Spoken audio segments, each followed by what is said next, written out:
Delhi ಬ್ಲಾಸ್ಟ್ಗೆ Pulwama link, ಒಂದು car 5 ಮಾಲೀಕರು ಆತ್ಮಾಹುತಿ ದಾಳಿ, ವೈಟ್ ಕಾಲರ್ ಉಗ್ರರ ಜಾಡಿನ ಶಂಕೆ ವ್ಯಕ್ತವಾಗ್ತಾ ಇದೆ. ದೆಹಲಿ ಬ್ಲಾಸ್ಟ್ ಸಂಬಂಧ ಮತ್ತೆ ಇಬ್ಬರ ಬಂಧನ ಆಗಿದೆ.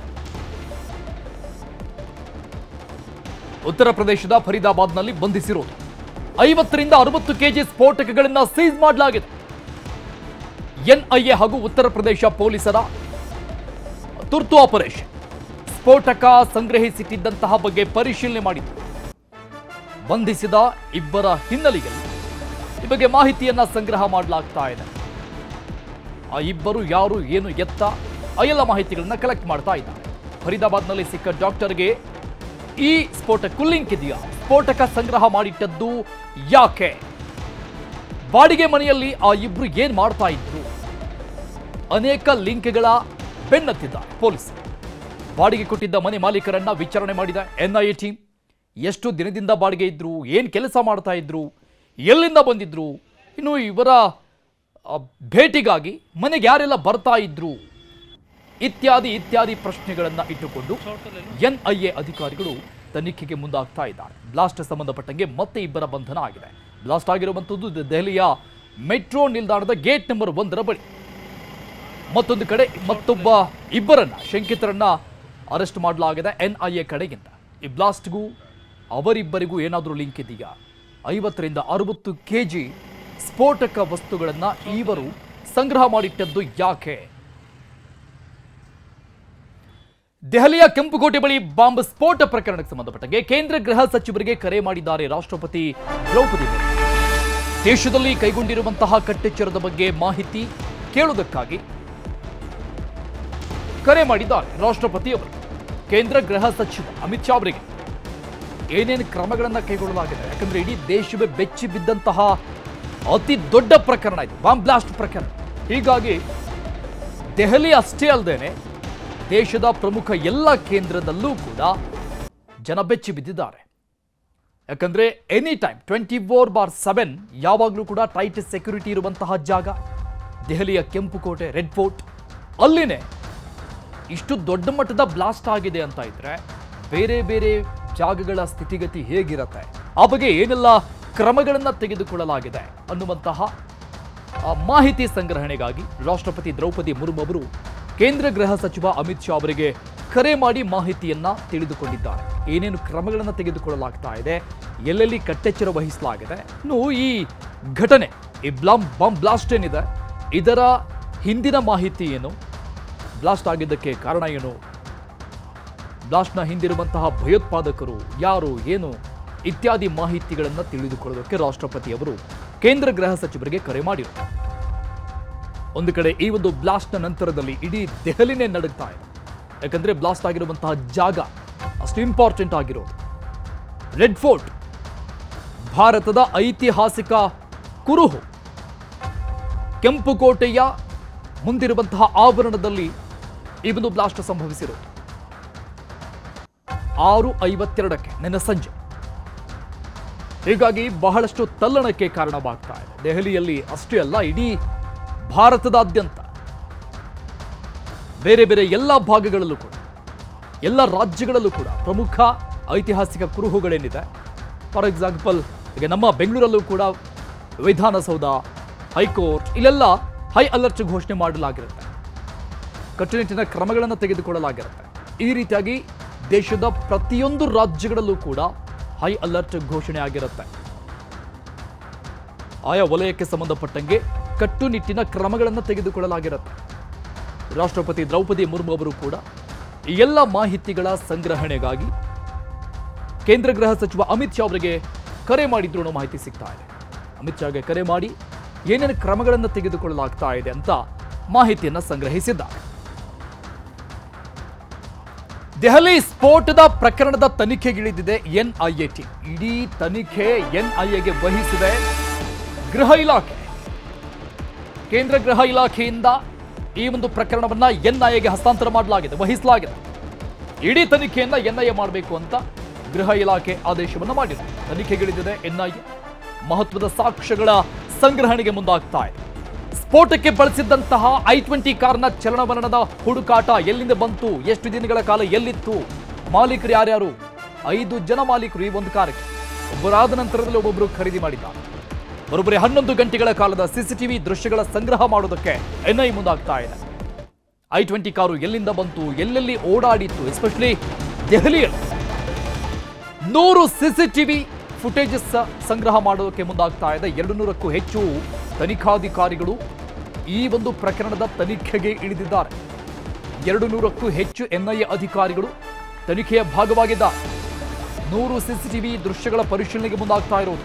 ಅದಕ್ಕಿಂತ ಹೆಚ್ಚಿಗೆ ಆಗುತ್ತೆ. ಯಾಕಂದ್ರೆ 11 ಗಂಟೆಗಳ ಕಾಲದ ಸಿಸಿಟಿವಿ ದೃಶ್ಯಗಳ ಸಂಗ್ರಹ ಮತ್ತು ಪರಿಶೀಲನೆಗೆ ಮುಂದಾಗ್ತಾ ಇದೆ. ನಿನ್ನೆ ಸಂಜೆ ಆಲ್ಮೋಸ್ಟ್ 7 ಗಂಟೆ 6:52ಕ್ಕೆ ಬ್ಲಾಸ್ಟ್ ಸಂಭವಿಸಿರೋದು. ಅಲ್ಲಿಂದ ಹಿಂದಿನ 11 ಗಂಟೆಗಳ ಕಾಲ ಈ ಕಾರು ಎಲ್ಲೆಲ್ಲಿ ಓಡಾಡಿತ್ತು, ದೆಹಲಿಯಲ್ಲಿ ಯಾವ ಯಾವ ಭಾಗದಲ್ಲಿ ಪಾರ್ಕ್ ಮಾಡಲಾಗಿತ್ತು, ಯಾರ್ಯಾರು ಇದನ್ನ ಕಾರನ್ನು ಓಡಿಸಿದ್ರು, ಫೈನಲಿ ಬ್ಲಾಸ್ಟ್ ಆದಂತ ಜಾಗದಲ್ಲಿ ತಂದಂತ ವ್ಯಕ್ತಿನೇ ಮೊದಲಿಂದಲೂ ಈ ಕಾರನ್ನು ಓಡಿಸಿರೋದ, ಇನ್ನಿತರೆ ಮಾಹಿತಿಗಳನ್ನ ಸಂಗ್ರಹಣೆ ಮಾಡೋದಕ್ಕೆ ಎನ್ಐಎ ಅಧಿಕಾರಿಗಳು ಸಿಸಿಟಿವಿ ಪರಿಶೀಲನೆಗೆ ಮುಂದಾಗ್ತಾ ಇದ್ದಾರೆ. ಅಥವಾ ಈ ಆತ್ಮಾಹುತಿ ದಾಳಿ ಏನ್ ಆಗಿದೆ ಅಂತ ಹೇಳಲಾಗ್ತಾ ಇದೆ. ಈ ಕಾರನ್ನ ಓಡಿಸಿರುವಂತ ಡ್ರೈವರ್ಗೆ ಬೇರೆ ಯಾರಾದ್ರೂ ಬಂದು ಕಾರನ್ನ ಹಸ್ತಾಂತರ ಮಾಡಿ ಹೋದ್ರ, ಕಾರಿನಲ್ಲಿ ಬಾಂಬ್ ಇಟ್ಟು ಆ ಕಾರನ್ನ ಈತನ ಕೈಗೆ ಏನಾದ್ರೂ ಕೊಟ್ಟು ಹೋದ್ರ, ಅನೇಕ ಪ್ರಶ್ನೆಗಳು ಸಹಜವಾಗಿದ್ದೆ. ಹೀಗಾಗಿ ಎನ್ಐಎ ಅಧಿಕಾರಿಗಳಿಂದ ತನಿಖೆ ಮುಂದುವರಿತಾ ಇದೆ. ಸಿಸಿಟಿವಿ ದೃಶ್ಯಗಳ ಸಂಗ್ರಹ, ಪ್ರಾಥಮಿಕವಾಗಿ ಬೇಸಿಕ್ ಆಗಿ ಏನೇನು ಮಾಹಿತಿಗಳು ಬೇಕು ಆ ಎಲ್ಲ ಮಾಹಿತಿಯ ಸಂಗ್ರಹಣೆಗಾಗಿ ತನಿಖಾಧಿಕಾರಿಗಳು ಮುಂದಾಗ್ತಾ ಇದ್ದಾರೆ. 200ಕ್ಕೂ ಹೆಚ್ಚು ಜನ ತನಿಖಾಧಿಕಾರಿಗಳು ಶೋಧ ಕಾರ್ಯಾಚರಣೆಗೆ ಮುಂದಾಗ್ತಾ ಇದೆ. ಮತ್ತಿಬ್ಬರನ್ನ ಬಂಧನ ಮಾಡಲಾಗಿದೆ ಅನ್ನುವಂಥ ಮಾಹಿತಿ ಸಿಗ್ತಾ ಇದೆ. i20 ಕಾರು ಎಲ್ಲಿಂದ ಬಂತು, ಎಲ್ಲೆಲ್ಲಿ ಓಡಾಡಿತ್ತು, ಆ ಕಾರ್ನ ಮಾಲೀಕರು ಯಾರ್ಯಾರಾಗಿದ್ರು, ಆ ಕಾರ್ನ ರಿಜಿಸ್ಟ್ರೇಷನ್ ಯಾವಾಗ ಆಗಿತ್ತು, ಆ ಎಲ್ಲ ಮಾಹಿತಿಗಳನ್ನು ಈಗಾಗಲೇ ಅಧಿಕಾರಿಗಳು ತೆಗೆದುಕೊಂಡಿದ್ದಾರೆ. ದೆಹಲಿಯಲ್ಲಿ ಇದು ಎಲ್ಲೆಲ್ಲಿ ಓಡಾಡಿತ್ತು ಕಾರು ಅನ್ನುವಂಥ ಮಾಹಿತಿಗೆ ಈಗ ಮುಂದಾಗ್ತಾ ಇದೆ.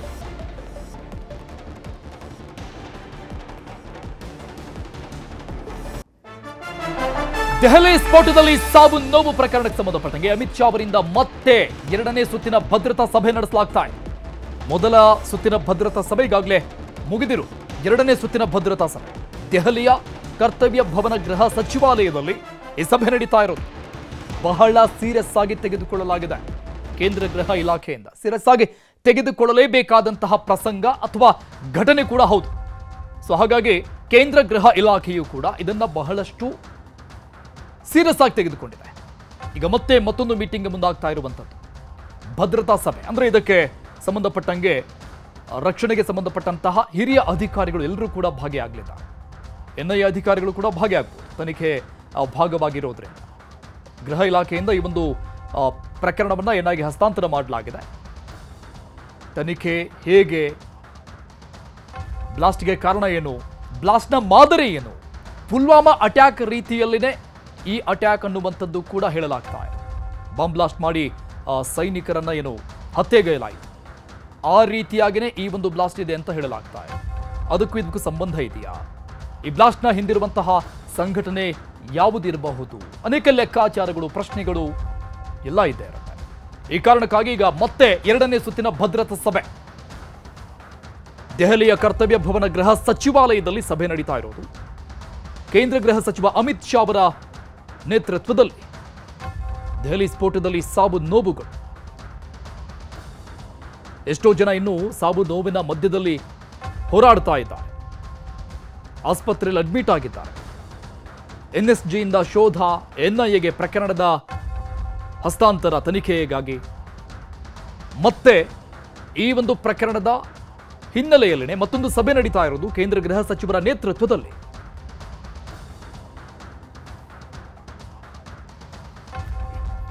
ಈ ಬಗ್ಗೆ ಡೀಟೇಲ್ಸ್ ಕೊಡ್ತಾರೆ ನಮ್ಮ ನ್ಯೂಸ್ ಎಡಿಟರ್ ರಾಘವೇಂದ್ರ ಗುಡಿ, ಲೈವ್ ನಲ್ಲಿ ಜಾಯ್ನ್ ಆಗ್ತಾ ಇದ್ದಾರೆ. ರಾಘವೇಂದ್ರ ಗುಡಿ, ಕೆಲವೇ ಕ್ಷಣಗಳಲ್ಲಿ ಮತ್ತೊಂದು ಸುತ್ತಿನ ಸಭೆ ಕೇಂದ್ರ ಗೃಹ ಸಚಿವರಿಂದ ಅಂತ ಹೇಳ್ತಾ ಇದ್ರೆ, ನಿಜಕ್ಕೂ ಕೂಡ ಈ ಒಂದು ಪ್ರಕರಣವನ್ನ ಎಷ್ಟೊಂದು ಸೀರಿಯಸ್ ಆಗಿ ತೆಗೆದುಕೊಂಡಿದೆ ನಮ್ಮ ದೇಶ ಅನ್ನೋದು ಸಹಜವಾಗಿ ಗೊತ್ತಾಗುತ್ತೆ. ಸೀರಿಯಸ್ ಆಗಿ ತೆಗೆದುಕೊಳ್ಳಲೇಬೇಕಾದಂತಹ ಘಟನೆ ಇದು. ಅರುಣ್, ಒಂದು ಸ್ಫೋಟ ಹಲವು ಆಯಾಮಗಳು ಈಗ ಬೆಳಕಿಗೆ ಬರ್ತಾ ಇರುವಂಥದ್ದು. ಇದು ಒಂದು ಸ್ಫೋಟ ಏನಿದೆ, ಇದು ಕೇವಲ ಒಂದು ಕಿಡಿ ಮಾತ್ರ. ಅದರ ಹಿಂದೆ ಅತಿ ದೊಡ್ಡದಾಗಿರ್ತಕ್ಕಂಥ ಪ್ಲಾನ್ ನಡೆದಿರುವಂಥದ್ದು ಮತ್ತು ಅದಕ್ಕಿಂತ ದೊಡ್ಡದಾಗಿ ಒಂದು ಹುನ್ನಾರವೇ ನಡೆದಿರುವಂಥದ್ದು ಈಗ ಸ್ಪಷ್ಟವಾಗಿ ಗೋಚರವಾಗ್ತಾ ಇರುವಂಥ ಹಿನ್ನೆಲೆಯಲ್ಲಿ ಈ ಪ್ರಕರಣವನ್ನು ಅತ್ಯಂತ ಗಂಭೀರವಾಗಿ ತೆಗೆದುಕೊಳ್ಳಬೇಕಾಗಿದೆ. ಸಹಜವಾಗಿ ಈ ಒಂದು ವಿಚಾರಕ್ಕೆ ಸಂಬಂಧಪಟ್ಟ ಹಾಗೆ ಸ್ವತಃ ರಾಷ್ಟ್ರಪತಿ ದ್ರೌಪದಿ ಮುರ್ಮು ಅವರೇ ಮಧ್ಯಪ್ರವೇಶವನ್ನು ಮಾಡಿದ್ದಾರೆ. ಈ ಒಂದು ವಿಚಾರಕ್ಕೆ ಸಂಬಂಧಪಟ್ಟ ಹಾಗೆ ಕೇಂದ್ರ ಗೃಹ ಸಚಿವರಾಗಿರ್ತಕ್ಕಂಥ ಅಮಿತ್ ಶಾ ಅವರಿಂದ ಮಾಹಿತಿಯನ್ನು ಪಡೆದುಕೊಂಡಿದ್ದಾರೆ. ಅವರೇ ಕರೆಯನ್ನ ಮಾಡಿ ಈ ಘಟನೆ ಹೇಗಾಯಿತು, ಇದಕ್ಕೆ ಕಾರಣಗಳೇನು, ತನಿಖೆ ಯಾವ ರೀತಿಯಾಗಿ ಆಗ್ತಾ ಇದೆ, ಏನೆಲ್ಲ ಬಂದೋಬಸ್ತ್ಗಳನ್ನು ಮಾಡಿಕೊಳ್ಳಲಾಗಿದೆ, ಹೀಗೆ ಹಲವು ವಿಚಾರಗಳ ಬಗ್ಗೆ ನಮ್ಮ ಸೇನೆಯ ಅತ್ಯಂತ ಉನ್ನತ ದಂಡನಾಯಕರಾಗಿರ್ತಕ್ಕಂಥ ರಾಷ್ಟ್ರಪತಿಗಳೇನಿದ್ದಾರೆ ಅವರೇ ಈ ಒಂದು ವಿಚಾರವನ್ನು ಗೃಹ ಸಚಿವರಿಂದ ನೇರವಾಗಿ ಪಡೆದುಕೊಂಡಿರುವಂಥದ್ದು. ಜೊತೆಗೆ ಅದೇ ಕಾರಣದಿಂದಾಗಿ ಗೃಹ ಸಚಿವ ಅಮಿತ್ ಶಾ ಅವರು ಕೂಡ ಇದನ್ನು ಅತ್ಯಂತ ಅಂದ್ರೆ ನಿಷ್ಪಕ್ಷಪಾತವಾಗಿ ಮತ್ತು ಅತ್ಯಂತ ಆಳದವರೆಗೆ ತನಿಖೆಯನ್ನು ನಡೆಸೋದಕ್ಕೆ ಮುಂದಾಗ್ತಾ ಇರುವಂಥ ಹಿನ್ನೆಲೆಯಲ್ಲಿ ನಮ್ಮ ಕೇಂದ್ರ ಗೃಹ ಸಚಿವಾಲಯ ಇವತ್ತು ಎರಡನೆಯ ಬಾರಿಗೆ ಉನ್ನತ ಮಟ್ಟದ ಸಭೆಯನ್ನು ಕರೆದಿದ್ದಾರೆ. ಇವತ್ತು ಬೆಳಗ್ಗೆ ಸರಿಸುಮಾರು 11ರಿಂದ 12 ಗಂಟೆ ಅವಧಿಯಲ್ಲಿ ಒಂದು ಉನ್ನತ ಮಟ್ಟದ ಸಭೆಯನ್ನು ಕರೆಯಲಾಗಿತ್ತು. ಅದರಲ್ಲಿ ನಮ್ಮ ಇಂಟೆಲಿಜೆನ್ಸ್ ಬ್ಯೂರೋ, RNDW ಸಂಬಂಧಪಟ್ಟಂಥ ಮುಖ್ಯಸ್ಥರು ಮತ್ತು ಸಾಕಷ್ಟು ವಿವಿಧ ಇಲಾಖೆಗಳ ಸಂಬಂಧಪಟ್ಟಂಥ ಅಧಿಕಾರಿಗಳು ಆ ಸಭೆಯಲ್ಲಿ ಪಾಲ್ಗೊಂಡಿದ್ದರು.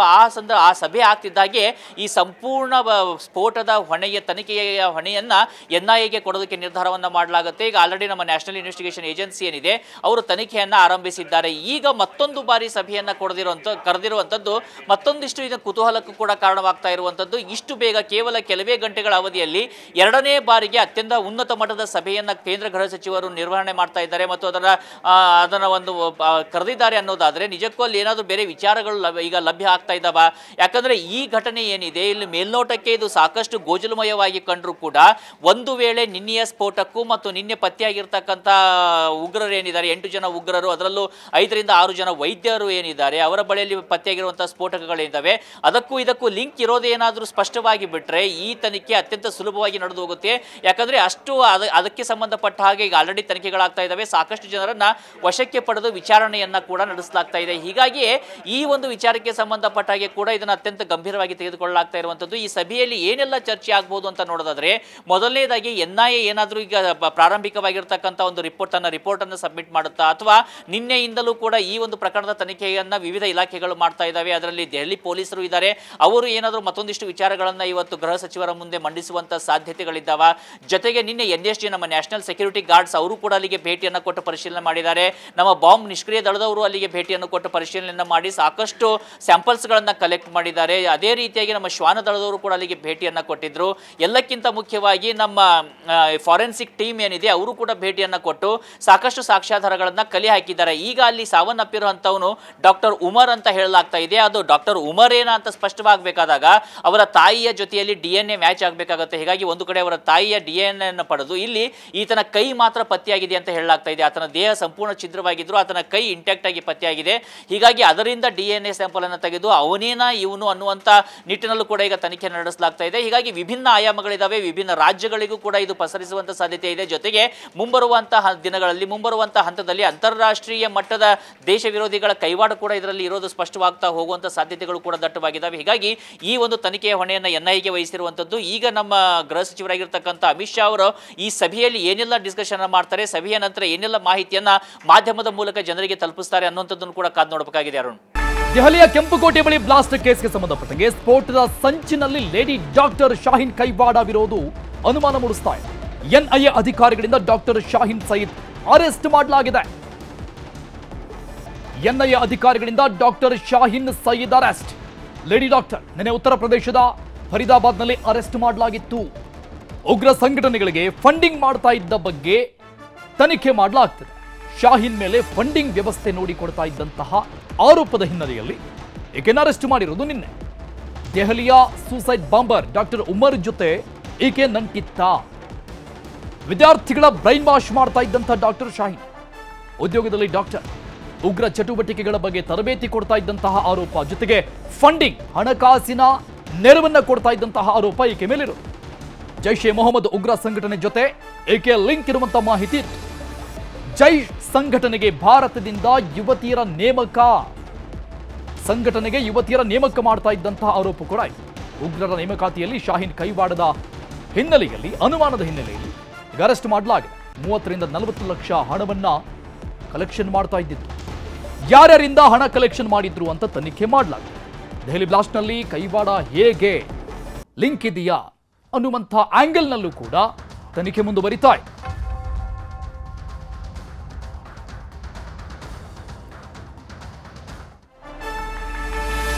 ಬರೀ ಬಾಂಬ್ ಸ್ಫೋಟ ಮಾತ್ರ ಉಗ್ರರ ಸ್ಕೆಚ್ ಆಗಿರಲಿಲ್ಲ. ದೇಶದ ಪ್ರಮುಖ ದೇವಾಲಯಗಳ ಪ್ರಸಾದವೂ ಕೂಡ ಟಾರ್ಗೆಟ್ ಆಗಿತ್ತು ಅನ್ನೋದಿಲ್ಲಿ ಗೊತ್ತಾಗ್ತಾ ಇದೆ. ಭಕ್ತರಿಗೆ ನೀಡುವ ಪ್ರಸಾದದಲ್ಲೂ ಕೂಡ ವಿಷ ಬೆರೆಸಲು ಹಾಕಿದ್ರು ಸ್ಕೆಚ್. ಸೈನೈಡ್ಗಿಂತಲೂ ಮಾರಕವಾದಂತಹ ರಿಸಿನ್ ವಿಷ ಸಂಗ್ರಹ ಮಾಡಿಟ್ಟಿದ್ರು ಈ ಉಗ್ರರು. ಬಂಧಿತ ಡಾಕ್ಟರ್ ಮೊಯ್ದೀನ್ ಸೈಯದ್ ಬಾಯ್ಬಿಟ್ಟಂತಹ ಸ್ಫೋಟಕ ವಿಷಯ ಇದು. ಕೇವಲ ಬಾಂಬ್ ಬ್ಲಾಸ್ಟ್ ಮಾಡಿ ಜನರನ್ನ ಹತ್ಯೆ ಮಾಡೋದಷ್ಟೇ ಅಲ್ಲ, ಸೈನೈಡ್ಗಿಂತ ವಿಷಕಾರಿ ಅಂಶವನ್ನ ಪ್ರಸಾದದಲ್ಲಿ ಸೇರಿಸಿ ಜನರನ್ನ ಕೊಲ್ಲೋದಾಗಿತ್ತು. ರಿಸಿನ್ ವಿಷ ಎಷ್ಟು ಅಪಾಯಕಾರಿ. ಒಂದು ಚಿಟಿಕೆ ರಿಸಿನ್ ವಿಷ ಹಾಕಿದ್ರೆ 10,000 ಜನ ಸಾಯ್ತಾರೆ. ಒಂದು ಚಿಟಿಕೆ. ಅಂಥ ಕಾರ್ಕೋಟಕ ರಿಸಿನ್ ಕೆಮಿಕಲ್ 300 kg ಸಂಗ್ರಹ ಮಾಡಿದ್ರು ಈ ಉಗ್ರರು. 300 kg ರಿಸಿನ್ ಅನ್ನ ವಿಷ 70 ರಿಂದ 80 ಲಕ್ಷ ಜನರನ್ನ ಬಲಿ ಪಡೆಯುವಂತ ಶಕ್ತಿ ಆ ವಿಷಕ್ಕೆ ಇರುತ್ತೆ. ಒಂದಲ್ಲ ಎರಡಲ್ಲ ಬರೋಬ್ಬರಿ 300 kg ರಿಸಿನ್ ವಿಷವನ್ನ ಸೀಸ್ ಮಾಡಲಾಗಿದೆ.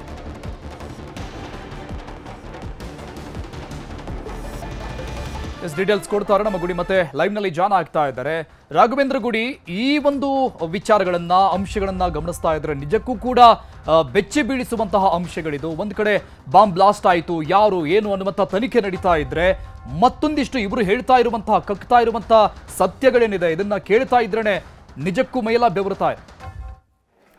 ಅರುಣ್, ಈ ರೈಸಿನ್ ಅಂತಕ್ಕಂಥ ವಿಷದ ಬಳಕೆಯ ವಿಚಾರ ಬಂದಿರೋದೇ ದೊಡ್ಡ ಮಟ್ಟದ ಬಯೋವಾರಿಗೆ ಸಿದ್ಧತೆಯನ್ನು ಭಾರತದ ಮೇಲೆ ನಡೆಸೋದಕ್ಕೆ ಮಾಡಿಕೊಳ್ಳಲಾಗಿತ್ತ. ಭಾರತದ ಒಳಗಡೆ ಇರ್ತಕ್ಕಂಥ ವ್ಯಕ್ತಿಗಳಿಂದಲೇ ನೋಡಿ, ಹೊರಗಡೆ ಶತ್ರುಗಳು ದೇಶದ ಮೇಲೆ ದಾಳಿ ಮಾಡೋದಾಗ ಅದನ್ನು ಎದುರಿಸೋದು ಯಾವುದೇ ದೇಶಗಳಿಗೂ ಕೂಡ, ಅದರಲ್ಲೂ ಭಾರತ ಅವರನ್ನು ಸಕ್ಷಮವಾಗಿ ಎದುರಿಸುತ್ತೆ. ಆದರೆ ಭಾರತದ ಮನೆಯ ಮಕ್ಕಳೇ, ಭಾರತದಲ್ಲಿ ಇರ್ತಕ್ಕಂಥವರೇ ಇಂಥ ಒಂದು ರೀತಿಯಾದಂಥ ಹುನ್ನಾರವನ್ನು ನಡೆಸಿದ್ದೆ ಆದರೆ ಇಂಥ ಒಂದು ಭಯಾನಕವಾಗಿರ್ತಕ್ಕಂಥ ಪ್ಲಾನಿಂಗನ್ನು ಮಾಡಿಕೊಳ್ತಾ ಇದ್ರೆ ಅನ್ನುವಂಥ ವಿಚಾರಗಳೇ ಇಲ್ಲಿ ಸಾಕಷ್ಟು ಆತಂಕಕ್ಕೆ ಕಾರಣವಾಗುವಂಥದ್ದು. ಇವರ ಬಳಿಯಲ್ಲಿ ಸಿಕ್ಕಿರುವಂಥ ರೈಸಿನ್ ಏನಿದೆ ಅದನ್ನು ಒಂದು ವೇಳೆ ಸಂಪೂರ್ಣವಾಗಿ ಪ್ರಸಾದದಲ್ಲೋ ಅಥವಾ ಆಹಾರದಲ್ಲೋ ಏನಾದರೂ ಬಳಕೆ ಮಾಡಿಕೊಂಡಿದ್ದೇ ಆಗಿದ್ರೆ 70 ರಿಂದ 80 ಲಕ್ಷದಷ್ಟು ಜನ ಸಾವನ್ನಪ್ಪುವಂಥ ಸಾಧ್ಯತೆಗಳು ಇರುವಂಥದ್ದನ್ನು ಕೂಡ ಇದು ತೆರೆದಿಡ್ತಾ ಇದೆ. ಯಾಕಂದರೆ ಅದು ಅತ್ಯಂತ ವಿಷಕಾರಿಯಾಗಿರ್ತಕ್ಕಂಥ ಅಂಶ. ರೈಸಿನ್ ಅಂತಕ್ಕಂಥದ್ದು ಏನಿದೆ ಅದು ಸಸ್ಯಜನ್ಯವಾಗಿದ್ದರೂ ಕೂಡ ಅದನ್ನು ಸ್ಪೆಷಲ್ ಆಗಿರ್ತಕ್ಕಂಥ ಒಂದಿಷ್ಟು ಎಕ್ವಿಪ್ಮೆಂಟ್ಸನ್ನು ಮತ್ತು ಪ್ರೊಸೆಸನ್ನು ಬಳಸಿ ಎಕ್ಸ್ಟ್ರಾಕ್ಟನ್ನು ಮಾಡಿಕೊಂಡಿರ್ತಾರೆ. ಆ ರೀತಿಯಾಗಿ ಎಕ್ಸ್ಟ್ರಾಕ್ಟ್ ಮಾಡಿಕೊಂಡಿರೋದನ್ನು ಇವರು ಎಷ್ಟು ಮಾಡಿಕೊಂಡಿದ್ದಾರೆ ಅಂದರೆ 300 ರಿಂದ 350 kg ಅಷ್ಟು ರೈಸಿನ್ ಅನ್ನ ಇವರ ಬಳಿಯಲ್ಲಿ ಪತ್ತೆಯಾಗಿರುವಂಥದ್ದು. ಆ ರೈಸಿನ್ ಅನ್ನ ಅದು ಏನಾದರೂ ಒಂದು ಚಿಟಿಕೆ ಅಂದರೆ 30 ರಿಂದ 40 ಮಿಲಿಗ್ರಾಮ್ನಷ್ಟು ಏನಾದರೂ ಮನುಷ್ಯನ ದೇಹವನ್ನು ಸೇರಿದರೆ ಆತ ತಕ್ಷಣದಲ್ಲಿಯೇ ಒಂದು ಕೋಮಾಕ್ಕೆ ಸೇರ್ತಾನೆ. ಕೇವಲ 2 ರಿಂದ 3 ಗಂಟೆಯಲ್ಲಿ ಸಾವನ್ನಪ್ತಾರೆ. ಅದಕ್ಕೆ ಆಂಟಿಡೋಟ್ ಕೂಡ ಇಲ್ಲ, ಅದಕ್ಕೆ ವಿಷವನ್ನು ನಿಯಂತ್ರಣ ಮಾಡೋದಕ್ಕೂ ಕೂಡ ಸಾಧ್ಯ ಆಗೋದಿಲ್ಲ ದೇಹವನ್ನು ಪ್ರವೇಶಿಸಿದ್ರೆ ಅನ್ನುವಂಥ ಮಾಹಿತಿಗಳು ಲಭ್ಯವಾಗ್ತಾ ಇದ್ದಾವೆ. ಒಂದು ವೇಳೆ ರೈಸಿನ್ ಏನಾದರೂ ಕಣ್ಣಿನಲ್ಲಿ ಬಿದ್ದರೆ ಅವರ ದೃಷ್ಟಿ ದೋಷ ಉಂಟಾಗುತ್ತೆ, ದೃಷ್ಟಿನೇ ಸಂಪೂರ್ಣವಾಗಿ ಹೋಗುವಂಥ ಸಾಧ್ಯತೆಗಳಿದ್ದಾವೆ. ಏನಾದರೂ ಗಾಯ ಆಗಿರುವಂಥ ಜಾಗದಲ್ಲಿ ಅದನ್ನೇನಾದರೂ ಹಾಕಿದ್ರೆ, ರೈಸಿನನ್ನು ಹಾಕಿದ್ರೆ ಅದು ಕೂಡ ಅಲ್ಲಿಂದಲೂ ರಕ್ತದ ಮೂಲಕವಾಗಿ ದೇಹವನ್ನು ಸೇರಿ ಸಾಕಷ್ಟು ಅನಾಹುತವನ್ನ ಮಾಡುತ್ತೆ ಅಂತ ಹೇಳಲಾಗ್ತಾ ಇದೆ. ನೋಡಿ, ಇದು ಸಿಕ್ಕಿರೋದು ವೈದ್ಯರ ಬಳಿಯಲ್ಲಿ. ವೈದ್ಯರಿಗೆ ಏನೆಲ್ಲ ಅವಕಾಶಗಳಿರ್ತವೆ. ಒಂದು ವೇಳೆ ಇಂಜೆಕ್ಷನ್ ಅಲ್ಲಿ ಒಂದು ಚಿಟಿಕೆಯನ್ನ ಸೇರಿಸಿದ್ರೆ ಅಥವಾ ಡ್ರೆಸ್ಸಿಂಗ್ ಅನ್ನು ಮಾಡುವಂತ ಸಂದರ್ಭದಲ್ಲಿ ಸೇರಿಸಿದ್ರೆ ಏನೆಲ್ಲ ಪ್ಲಾನಿಂಗ್ ಗಳನ್ನ ಮಾಡಿಕೊಳ್ಳಲಾಗಿತ್ತು. ನಮ್ಮ ದೇಶದಲ್ಲಿದ್ದೇ ದೇಶದ ಜನರ ವಿರುದ್ಧವೇ ಇಷ್ಟು ದೊಡ್ಡ ಮಟ್ಟದ ಹುನ್ನಾರ ಅಂದ್ರೆ ಒಂದು ವೇಳೆ ಜಸ್ಟ್ ಇಮ್ಯಾಜಿನ್ ಮಾಡಿಕೊಂಡ್ರೆ ಕೂಡ ಮೈ ನಡುಗೋಗುತ್ತೆ. ಅರುಣ್, ನಿನ್ನೆ ಅಲ್ಲಿ 3000 kg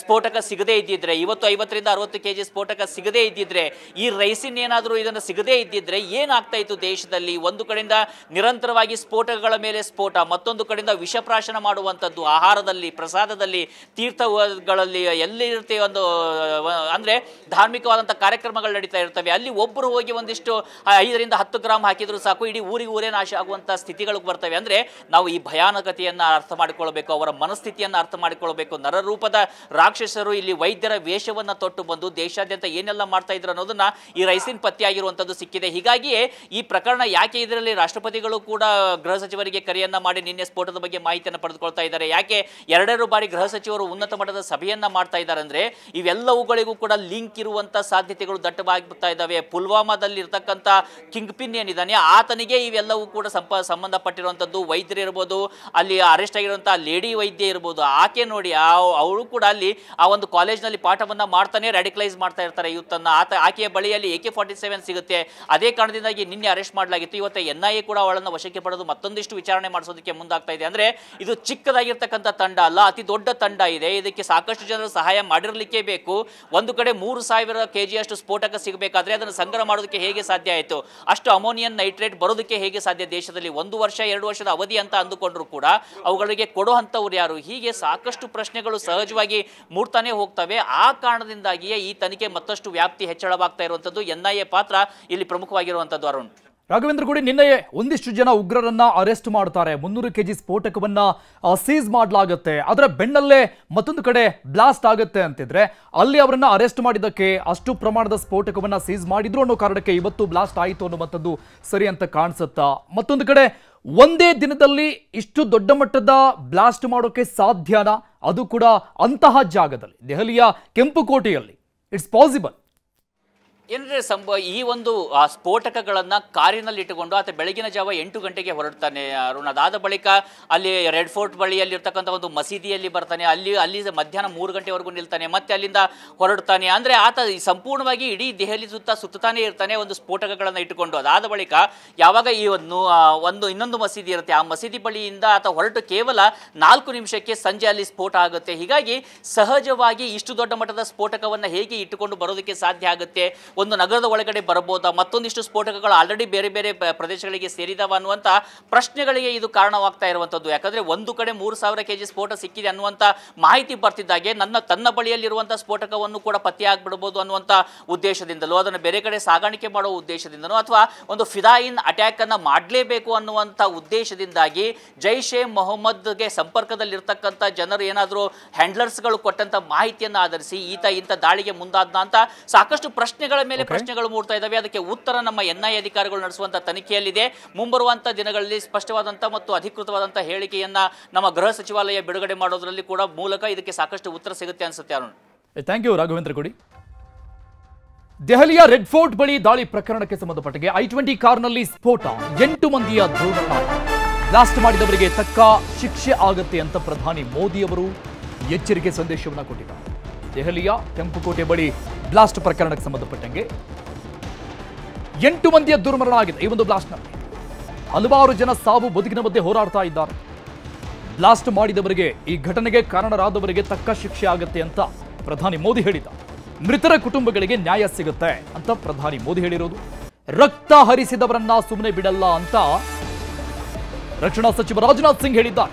ಉಗ್ರರಿಗೆ ಕಠಿಣ ಸಂದೇಶವನ್ನು ರವಾನೆ ಮಾಡಿರೋದು ಪ್ರಧಾನಿ ಮೋದಿ ಮತ್ತು ರಕ್ಷಣಾ ಸಚಿವ ರಾಜನಾಥ್ ಸಿಂಗ್.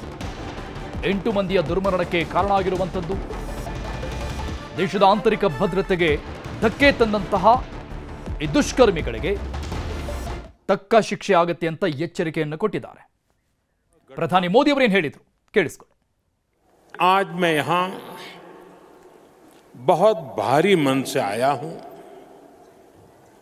कल शाम दिल्ली में हुई भयावह घटना ने